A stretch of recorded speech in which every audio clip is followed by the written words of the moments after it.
New series of lectures given by personalities from the world of cinema, recorded earlier this year at the National Film Theatre. Talking about her life and her illustrious career tonight is film and stage actress Ingrid Bergman.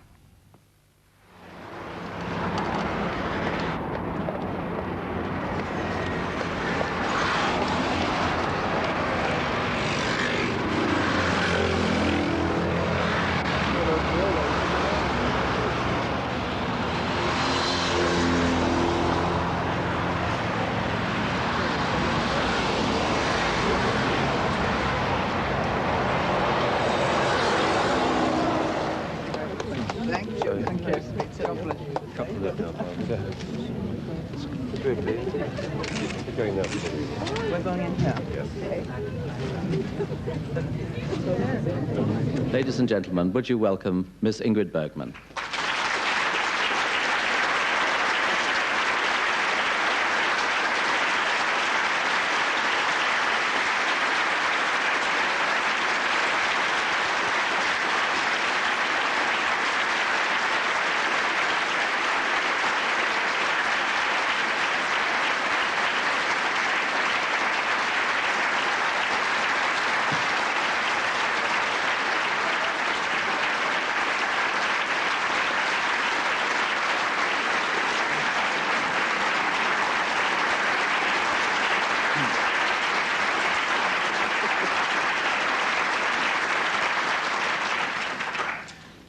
Well, I suppose we might as well start at the beginning.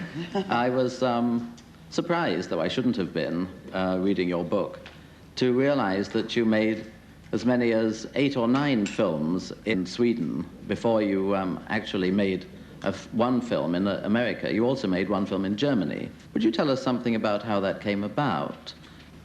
Well, I wanted to be an actress, and I was very set on the theater. So I came into dramatic school, and after the first year, we had 3 months summer vacation. And I just wanted to work. And I thought I'd go out and look in the film studio if there was any work. And they accepted to listen to me and made a test of me, and I got a job. And it was only meant to be for the summer. Then I wanted to go back to school and continue my serious studies to become a stage actress, because I really looked down upon the movies. I didn't think that was not difficult. What was difficult was to be on the stage.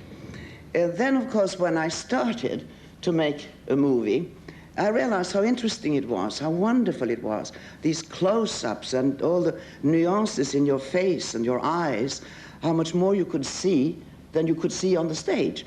So when my directors and producers out there in the film studio in Stockholm asked me to stay, I decided that maybe that was a good idea. I still had the stage in mind. I thought maybe I can do a shortcut. I can do a couple of movies, and then it'll be easier for me to get on the stage. You see, then I would make a little name for myself in the movies. And I stayed on and on and on. Were you at this time very conscious of American films, or would you have seen primarily Swedish films as well as appearing in them? No, we were very much aware of American movies, and I mean, they were all flooded the market. But our movies in Sweden were so simple. They were so, we didn't have the money to make those big productions, and we didn't have the possibilities of building such big sets and things like that. It was very modest. But it was the same way of doing it, except instead of having 60 people on the set with specialists in every kind of job, we had about 15, and they did everything. How did you get your first glimpse of Hollywood? Were you under contract before you went there, or did you go out for tests and all the rest of it? No. In those days, Hollywood was looking for talent in Europe, and they took anybody that was anybody. You know, they took whatever they could grab from France, from England, from Poland, and also from Sweden and Norway. And I read about them and saw the result of the 7 years contract, because everybody had a 7-year contract. That meant that you came over with a big publicity campaign, this big star from, let's say, France, and she'd come over, they'd change her hair, change her face, cap her teeth, and pluck her eyebrows, And then she looked like everybody else in Hollywood. And, and then she would have one part, and 6 months later she was back home. And you said, what happened to the 7-year contract? Well, it was a contract for the producer. You see, what he could say, I want you for another 6 months, another 6 months. But if he didn't want you for another 6 months, they just said, go home. And so I said, that is a lesson to me. I'm not going to do that. I want to find one studio that is interested in me and in the studio that wants to make one movie. And then we'll decide if I should stay or not. I wanted it to be up to me. I don't know how come I had so much courage, because I really wanted to go to Hollywood. I was very fascinated by it. Who wasn't in those days? Still, people are. But then, you see, all these big studios were after me and always coming with a 7-year contract. And I said, no, no, no. And one day, David Selznick sent a woman, Catherine Brown, over to Sweden to see me. He had seen the picture Intermezzo. In England, it was called Escape to Happiness. And that was a Swedish movie. And he'd seen that, and he wanted to buy the rights of the movie and also buy me. And she came over because I'd said no to him too, because he also came with a 7-year contract. And when she came back to Sweden to talk to me, after having all these difficulties of no and no and no, she said, what is it you want? And I said, it's fine if you do Intermezzo, but only that. I don't want the 7 years after, just one movie. And then we'll see how we get along, if you like me and if I like you, and then we can always make other movies, but I don't want to be tied in case I don't like it in Hollywood. And he accepted it. So that's how I came over. There was no test or anything. And then the one promise I had to make was that in case I liked it in Hollywood, I shouldn't go to another studio and sign up for a couple of years. I should stay with David Selznick. Now, I happen to have found the very best producer that there was. I mean, I was so happy to work for him because he was very conscientious and very intelligent and very artistic in every way. So it was a wonderful thing to have him as the boss. So therefore, I stayed on with him and came back to America, and we made a contract for 4 years, and then I was independent the rest of my career. We must end it. We've got to stop seeing each other. I see. We just say goodbye, never see each other again. It's very simple, isn't it? We must. We can't go on lying to ourselves and to people who trust us. It's impossible, unbearable.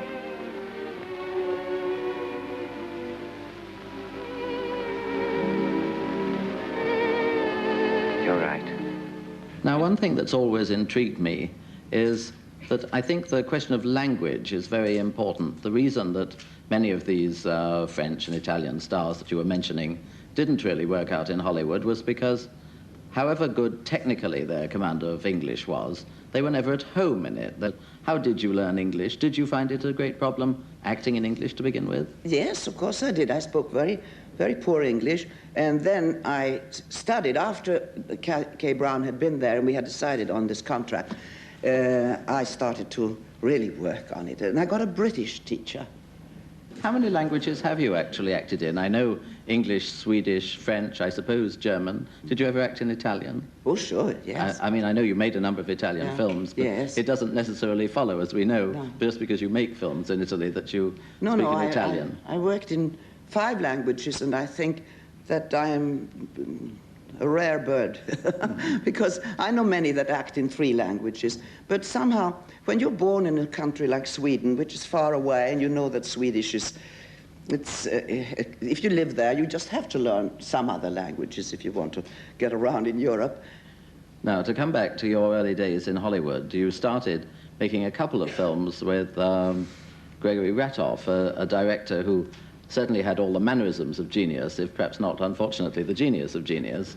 But then you very rapidly went on to work with some of the biggest and most important names in Hollywood at that time, people like Victor Fleming, George Cukor, and, of course, especially Alfred Hitchcock, with whom you made 3 films, and of whom you're obviously one of the favorite stars. I wonder if you'd like to tell us something about how you responded to the various directors. Well, some were easier than others to work with. I mean, there was a certain contact with some directors that you find, and there are certain times that the wall. But a standard question is always, who is your favorite leading man and who is your favorite director? And I couldn't tell, because the directors were all so different. You cannot compare Jean Renoir with George Cukor, nor George Cukor with Hitchcock, nor with Ingrid Bergman. They all had different ways of getting what they wanted out of the actors. And the same thing with my leading men. They were all top actors and wonderful, handsome men. I don't want to choose just one of them as my favorite. The first film you made with Hitchcock was Spellbound, which was, of course, also produced by Selznick. And I was reading Selznick's memos recently, and in this he remarks somewhere, he left Hitchcock to shoot it just the way he wanted, but provided he had the last say in the editing, and he said that he had taken, I think it was 25 minutes out of the film in the editing, and Hitch had agreed that this was right, and so on. And this rather surprised me. I wonder, do you remember now what was actually removed? I don't remember. I don't know what was cut. I know that the dream sequence was cut, and I thought that was a great pity, because after all, it was Salvador Dali who had designed it. And I mean, today, to have a long dream sequence designed by Salvador Dali would be, you know, the whole movie would be worth seeing just for that. And for some strange reason, they cut that in half. Did you see much of Dali when the film was being made? He was there, and he was very intrigued by it. I mean, I don't think he had ever made a movie before, and he thought it was wonderful for his talent to work with moving pictures instead of still pictures. Well, does it make any sense to you what I dreamed? Not yet. You are trying to tell yourself something. What it is, we'll figure out later. There's a lot more to it. Go on and try to recall the details. The more cockeyed, the better for the scientific side of it. He was leaning over the sloping roof of a high building. It was the man with the beard. I yelled at him to watch out. And then he went over, slowly, with his feet in the air. And then I saw the proprietor again, the man in the mask. He was hiding behind a tall chimney, and he had a small wheel in his hand.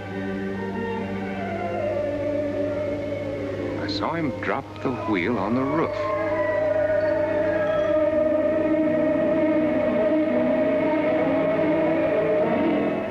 Suddenly, I was running. Then I heard something beating over my head. It was a great pair of wings. The wings chased me and almost caught up with me when I came to the bottom of the hill. I must have escaped. I don't remember. Now, George Cukor must have been a very different director to work with, though, oddly enough, the subject of Gaslight, the film that you made with him, could almost be a Hitchcock subject. How did you find working with George, who, after all, though he will kill anybody who says it, is most famous as a woman's director? Yes, he was very good.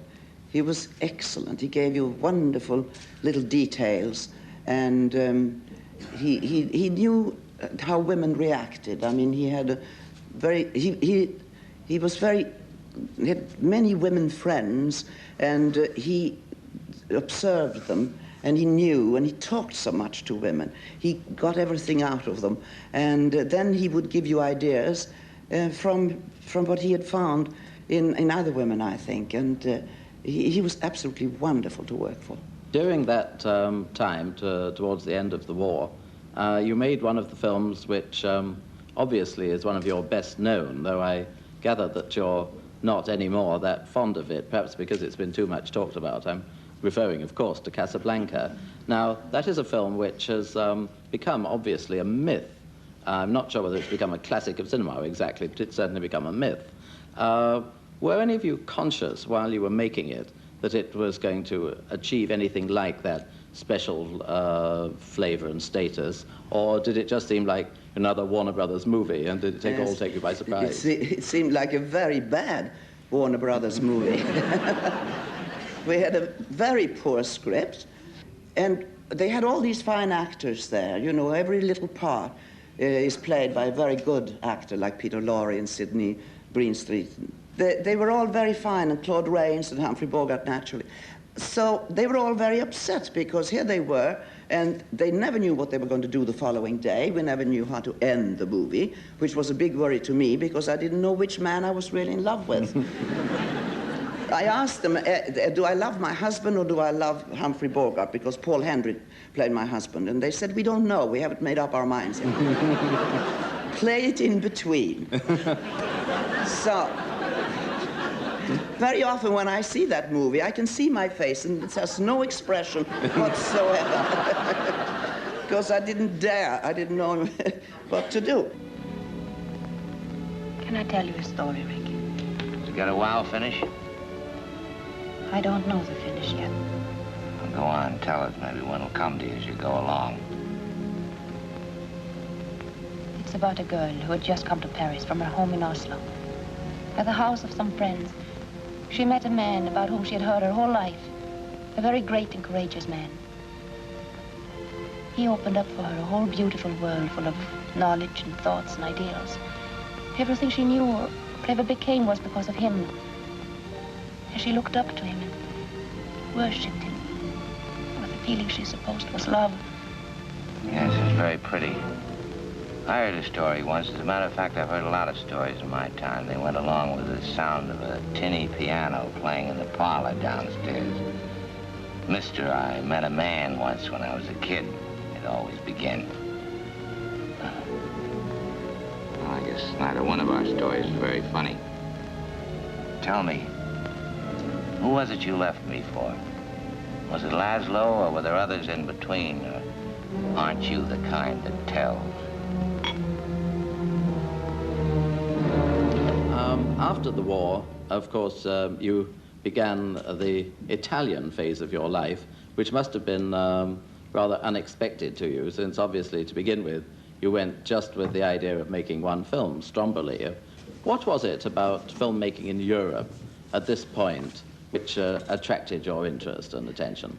Well, when I saw Rome Open City, you see, it was so different from anything I'd ever seen. All the American pictures, as you know, at that time, beautiful, smooth, and everything was perfection. And suddenly, on the screen appeared this stark, naked movie, which was so realistic, it was so true. And it's so fascinated by this new way of making a movie, to make it so real. And I then had 10 years in Hollywood. I've been very fortunate, worked with very good people, and my movies were, most of them, successes, so I had no reason to complain. But I've always had a desire inside of me to change. And when I saw that movie, I said, this is what I want to do. I want to do a real movie like Rossellini's. Then I went home and sat down and wrote a letter and said, I would like to work for you. I thought, well, he'll never ask for me because I'm in Hollywood, and I mean, it would never occur to him that I like to leave Hollywood and come and do little black and white movies in Italy. And he had no idea who I was because he didn't go much to the movies. And also, the war was that I didn't have many movies. But then he remembered he'd gone into a cinema because the bombs were falling all over. And for protection, he'd gone into a cinema. And there they were showing intermezzo. So then when they reminded him, he remembered who I was. And then he wrote back, and he told me the story of Stromboli. And I accepted it, and then I came to Italy, and I stayed on. Well, yes, history followed suit, as history has a way of doing. But did you feel at the time, and do you feel now, looking back, that Hollywood really ill-treated you over the whole business of your relationship with Rossellini? I mean, what did it take you greatly by surprise, this outburst of Puritan zeal about one of their beloved stars? Yes. Yes, of course I was hurt. But, well, I didn't think that I had done the right thing. But I didn't think that what I had done was so much other people's business. I thought that you should look upon an actress as an actress. What she does on the screen, on the stage, that's what you pay for, and that's what you get. If you don't like the performance, you can walk out. But to criticize people's private life, I thought was wrong, to such an extent that even a senator in Washington gets up on the floor and, you know, I'm going to be the corruption of American womanhood, and I was a creature of evil, and I don't know. He said, out of Ingrid Bergman's ashes will grow a better Hollywood. How did you find working with Rossellini over the, I think, 6 films or 5 and a bit films that you made with him? Well, it was hard because he didn't use actors if he could avoid them. He wanted real people. He wanted their faces. He didn't want actors who made believe things. He wanted the real. And so he got together in Stromboli all the real people. They were not actors at all. My leading man, for instance, when we were on our way to Stromboli, we were driving down, he stopped at the beach in Salerno and said, sit here a minute in the car. I'll go down and pick up a leading man for you. So I thought he was joking. No, he went down on the beach and he watched all the fishermen. And then he couldn't decide between 2 of them, so he took both of them. And they thought that they were going to be fishermen, work on, maybe carry things, you know, just work in the crew. And then he came back and said, I picked out 2 boys for you, so now we'll study them when we get to Stromboli and see which one is the more intelligent. It was awfully hard to find one that was taller than you, he said, but one is pretty tall. The other one is smaller, but I think we'll take both of them. Anyway, it was difficult because of the amateurs. You see, they didn't know anything about dialogue, and Roberto made it up as he went along. He was really a man of documentation, documentaries. He was a teacher. He couldn't care less if he was entertaining you. He never made any pictures for entertainment. He wanted to teach. He wrote actually the dialogue just before we shot, or the day before. He had a skeleton. He knew exactly what he wanted. And he knew the story, but the little details like dialogue, he thought that was unnecessary. The image was what he was looking for, the image and the camera. And I always said he wrote with his camera, you see.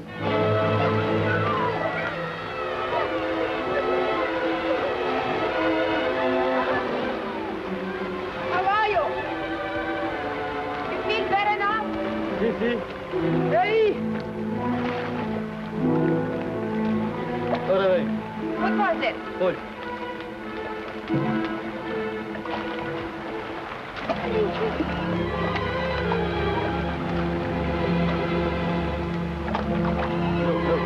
Yes? No, eccolo.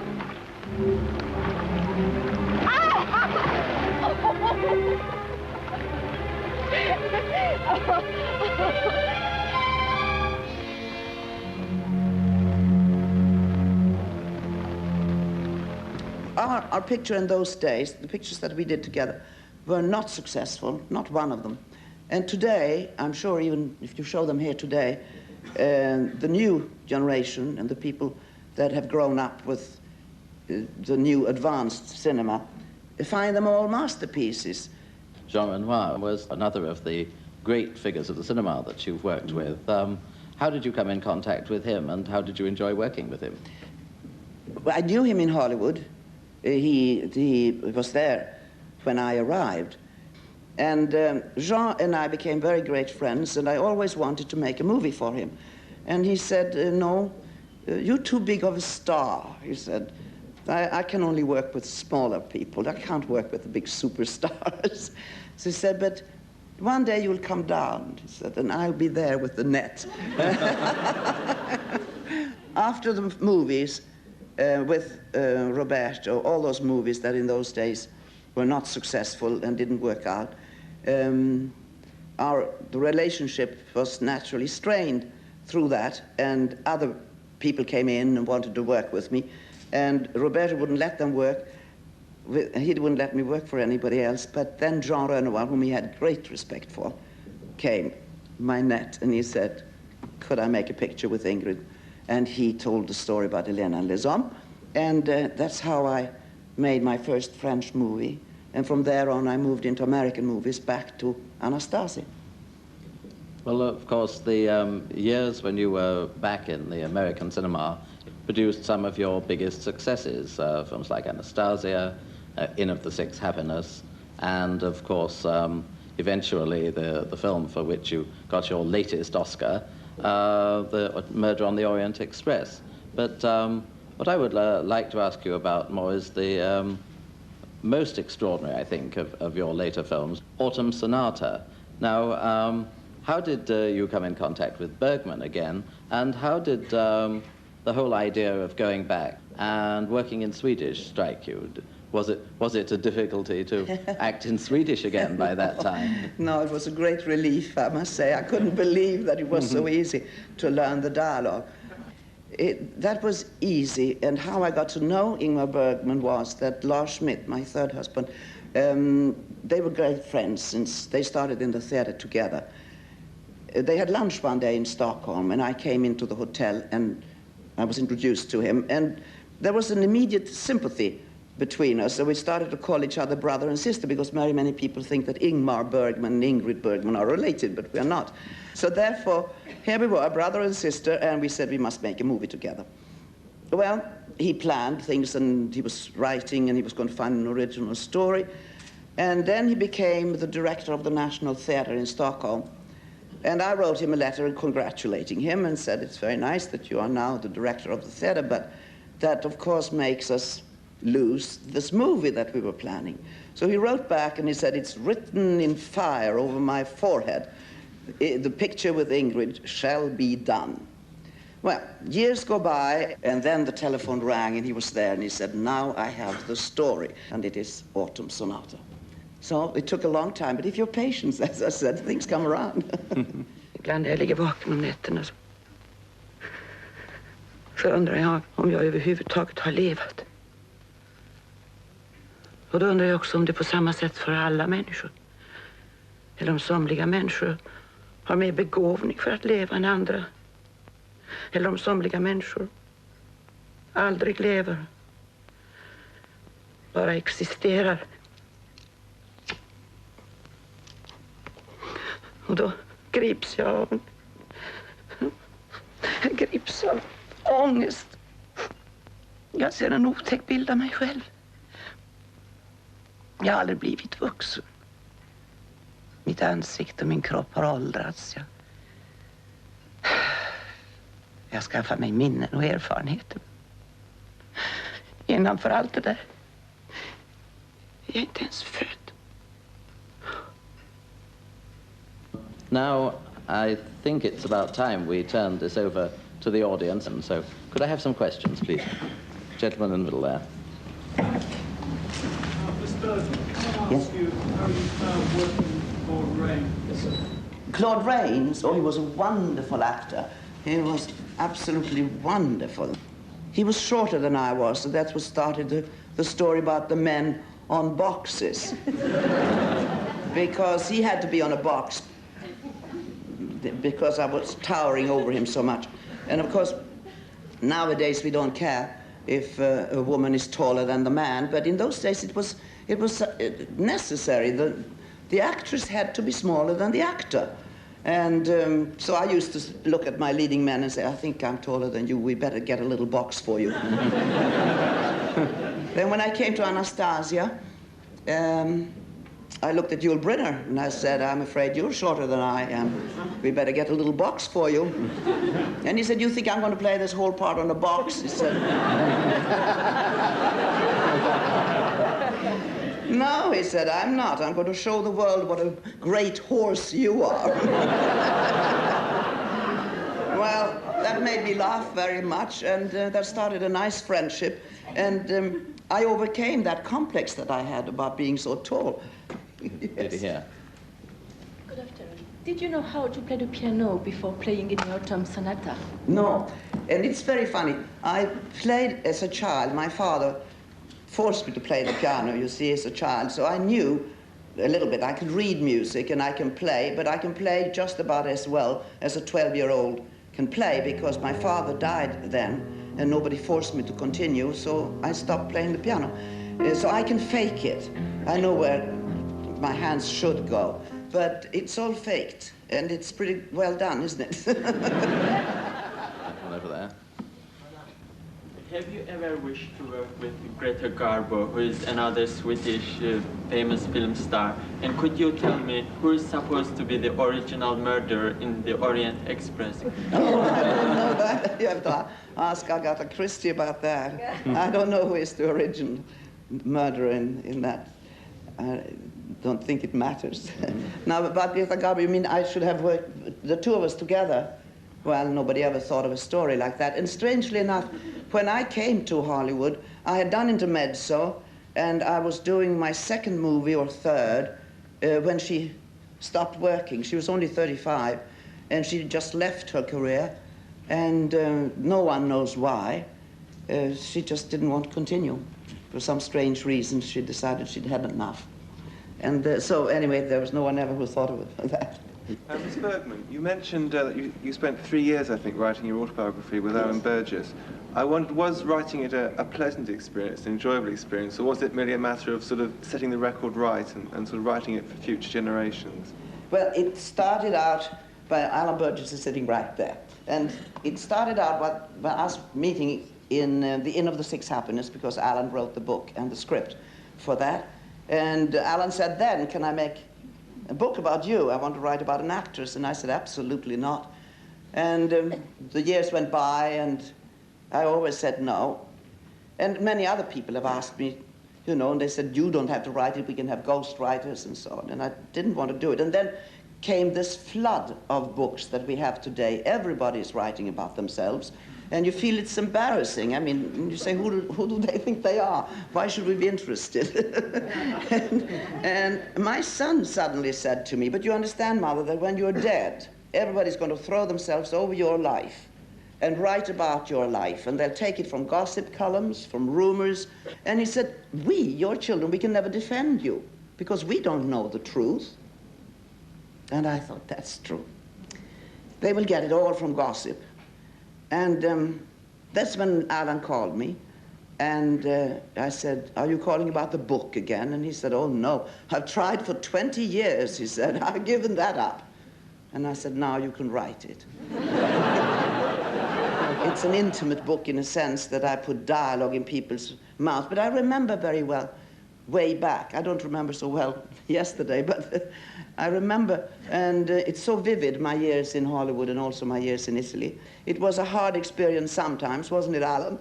Sometimes we had, I mean, certain things are brought back that you've tried to forget and that are unpleasant, and then you have to bring them out again and talk about it again and go into letters, and great sorrow of losing one child like I did when I left America.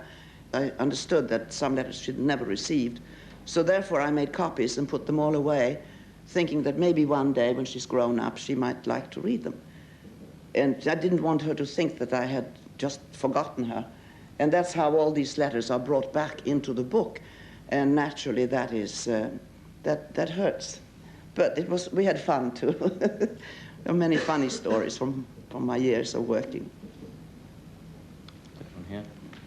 Miss Bergman, which of your films is your favorite, and when are you appearing on the London stage again? Yes, well, the London stage again, I don't know anything about it at all. I have no plans for the future.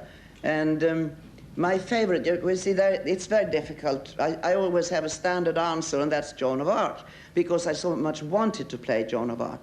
But it's awfully difficult to choose between Anastasia and Gaslight and Saratoga Trunk, which was another favorite of mine. And, I mean, there were so many movies, but I usually say Joan of Arc because she meant something very special to me. There's a gentleman over there, yes.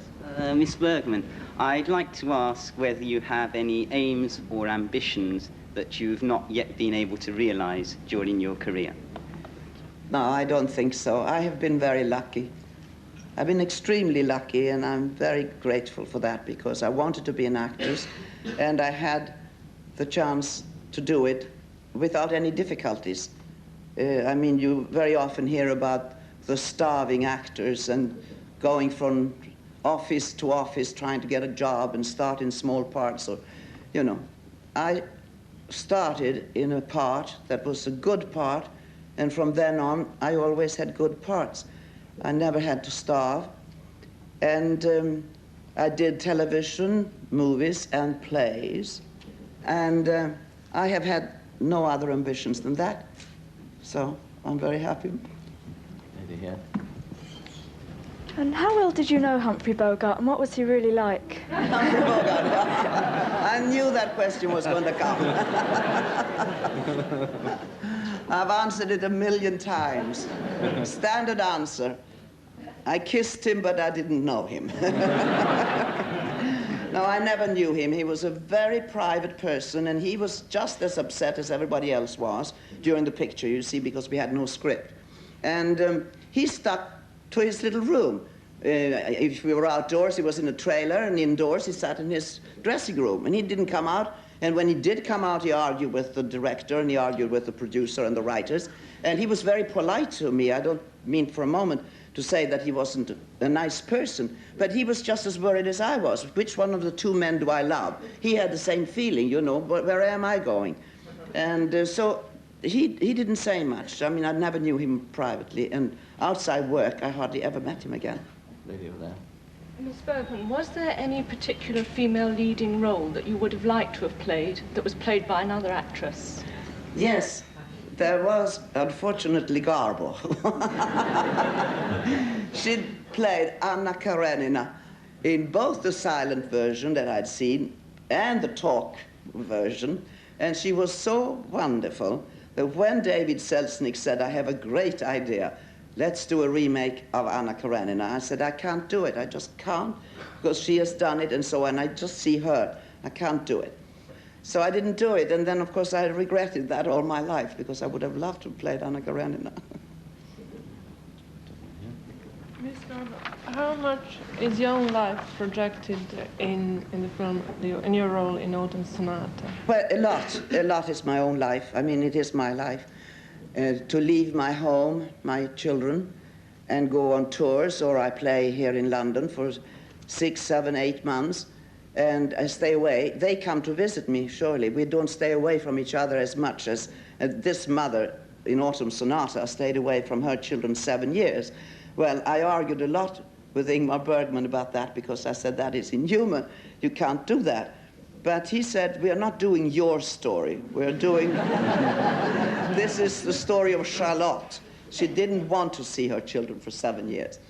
But, I mean, the leaving your home and your children is difficult and heartbreaking. And I was very moved in those scenes when you see Liv's little daughter, Liv and Ingmar's daughter, plays my daughter when she was small. And, you know, the mother comes, rushes up in her mink coat and kisses the child, and out the door to go on the next tour and play her piano. And the little girl is just standing there looking after her. Of course, that makes me cry, because I know my children had to do that many times. Well, we're about coming to the end of our time, but I think we've got time for one more question. The lady at the back there. Miss Bergman, you said which are your favourite films, but could you say which film you're happiest with your performance, or are you never happy with it? Yes, I think you hit on something there. You're never really happy. You always look at yourself when the picture is over and you say, well, that I could have done better, and I thought that came across. Doesn't show. You know, you sit and criticize most of the time. But I can't answer that question. I don't know which one. Well, we have about come to the end of our time. I'd like to thank Ingrid Bergman very much for coming along and talking to us so fascinatingly. And we certainly hope that there will be many more films and many more stage productions which we shall have a chance to talk about the next time she's here.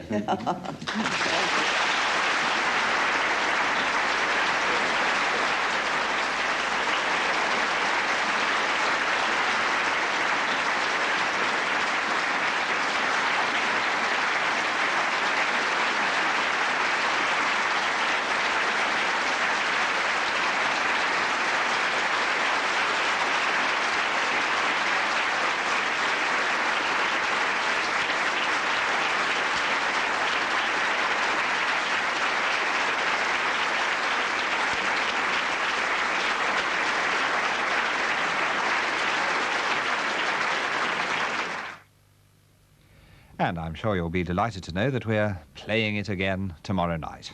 Casablanca, I mean, of course, with Ingrid Bergman, joined by Humphrey Bogart and a wonderful supporting cast. That's at 8:10 tomorrow night on 2.